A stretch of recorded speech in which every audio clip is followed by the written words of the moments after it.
আপনারা যারা মনে করেন আওয়ামী লীগ ক্ষমতায় আসবে ওইটাও 2050 আর ওই 90 এর আগে যোগাযোগ করবেন না ভাই।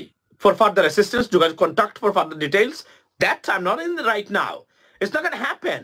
এবং আপনারা বলেন ওই যে আরেকজন জানালা বলছে যে কু করবে সেনাবাহিনী, সেনাবাহিনী কু করবে?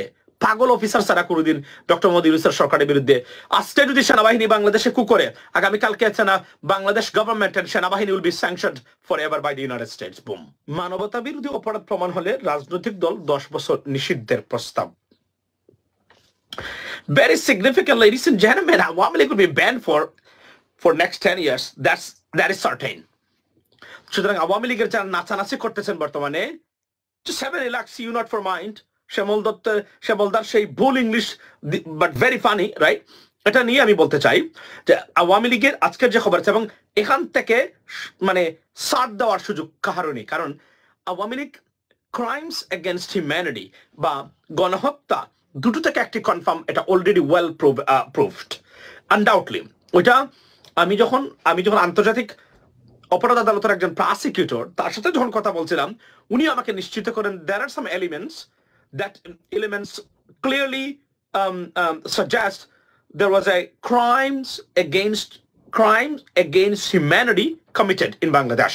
I mean, এটা উনারা বলেছেন এবং জাতিসংঘ যে তদন্ত রিপোর্ট আছে সেখানেও আসবে। এবং এটা একটা আওয়ামী লীগের সম্ভবত আওয়ামী লীগের ধ্বংসরে বা আমরা যদি বলি যে আওয়ামী লীগের চিরতরে বাংলাদেশের রাজনীতি থেকে সরে যাওয়ার এই প্রক্রিয়া, this is the beginning. I can tell you that today. Thank you so much. Thank you so much. এবং আওয়ামী লীগের যে ধ্বংস মানে হওয়ার পরেও যে তাদের যে মিথ্যাচার এটা বাকি রয়েছে সেটা, এবং এখান থেকে কেউ আওয়ামী লীগকে বাঁচাতে পারবে বলে আমার কাছে মনে হচ্ছে না, কারণ this got to be implemented and it will be implemented undoubtedly, I can tell you that, right?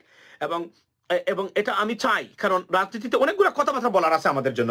By the way, আমরা ভদ্রভাবে অনেক কথাবার্তা বলছি এখনো। আমরা রাজনৈতিক কিছু দল তাদের নেতা নেত্রী কথাবার্তার style is not good. We're going to talk about that. We'll definitely go after them. Just I'm giving some time, right? Doctor ইউনূসের কাছে যারা ডিস্টার্ব করতেছেন তাদের বিরুদ্ধে কথা হবে। তবে একটা জিনিস মনে রাখবেন, ডক্টর ইউনূস সরকারের কেউ উপদেষ্টা বা কোনো সরকারি কর্মকর্তা ভুল করলে বা কোনো কিছু খারাপ কিছু করলে সমালোচনা করার অধিকার প্রত্যেকের আছে, so as they have to as well, so they can do that undoubtedly, right? আমি আপনাদেরকে পড়ে শোনাই এখানে কি বলা হচ্ছে। মানবতা বিরোধী অপরাধ প্রমাণ হলে রাজনৈতিক দল 10 বছরের নিষিদ্ধের প্রস্তাব, নয়া দিগন্ত। এটা প্রথম শিরোনাম, দ্বিতীয় শিরোনাম আছে সোমবার বিচার প্রশাসন প্রশিক্ষণ ইনস্টিটিউটের মত বিনিময় সভা আন্তর্জাতিক অপরাধ ট্রাইব্যুনাল আইন 1973 আইনের সংশোধন বিষয়ক এক মত সভায় এই নিষিদ্ধের প্রস্তাব তুলে ধরা হয়েছে। সবাই এই আইনটি মোট 8টি সংশোধনের প্রস্তাব দেওয়া হয়েছে, and these corrections will be implemented and is coming up. সুতরাং as a bad news for Awami League, অর্থাৎ Awami League will be banned। এবং আমরা চাই বাংলাদেশের এই গুণে ধরা ব্যর্থ দুর্বৃত্তায়িত রাজনৈতিক ব্যবস্থার পরিবর্তনের লক্ষ্যে যত কঠিন আইন হোক না কেন সেগুলা যেন আসে, এবং সেগুলো আসা অবশ্যই দরকার বলে আমি মনে করি, কারণ রাজনৈতিক দলগুলা নেতা নেত্রীরা